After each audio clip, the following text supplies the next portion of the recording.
Good morning. CTET का exam फरवरी में है, दिसंबर खत्म होने वाला है और काफ़ी समय कम बचा हुआ है इस एग्ज़ाम के लिए। ऐसे में ज़रूरी है कि एक सही रणनीति के साथ तैयारी किया जाए ताकि ये एग्ज़ाम क्वालिफाई किया जा सके।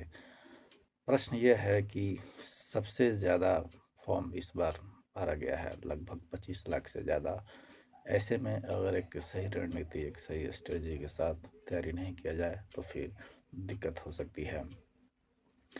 तो इस कम समय में ज़रूरी ये है कि किन किन बातों को फॉलो किया जाए जिससे कि मार्क्स ज़्यादा आए।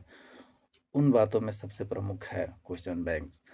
सीटेट के जितने भी क्वेश्चंस आए हुए हैं प्रीवियस ईयर में, उसको देखना, उसको सॉल्व करना, डेली सेट बनाना। इससे पता चलेगा कि किस तरह के क्वेश्चंस आ रहे हैं और उन क्वेश्चंस को सॉल्व करने में कितना समय लग रहा है। इससे समय का भी हमें अंदाज़ा हो जाएगा और क्वेश्चंस के बारे में भी जानकारी हो जाएगी कि क्वेश्चंस कहाँ से आ रहे हैं, किस तरह के आ रहे हैं, कैसे आ रहे हैं।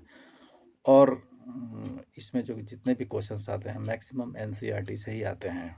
इसलिए ज़रूरी है कि एनसीईआरटी को फॉलो किया जाए, एनसीईआरटी की किताबों को मैक्सिमम से मैक्सिमम पढ़ा जाए। उसमें बहुत सारे क्वेश्चंस आ जाएंगे और प्रीवियस ईयर्स का सेट जब हम बनाएंगे तो उन प्रीवियस ईयर के क्वेश्चंस जो होते हैं उनमें सभी मैक्सिमम क्वेश्चंस सीटेट के एग्ज़ाम में देखने को मिलते हैं। 2 4 5 7 क्वेश्चंस मिल जाएंगे। और अगर 1 to 5 का तैयारी कर रहे हैं तो कम से कम 3 से लेके 8 तक, और अगर 6 to 8 का तैयारी कर रहे हैं तो उसको 5 से लेके कम से कम 12 तक के एनसीईआरटी का अगर आपने अध्ययन कर लिया थॉरली तो फिर निश्चित रूप से सफलता मिलेगी।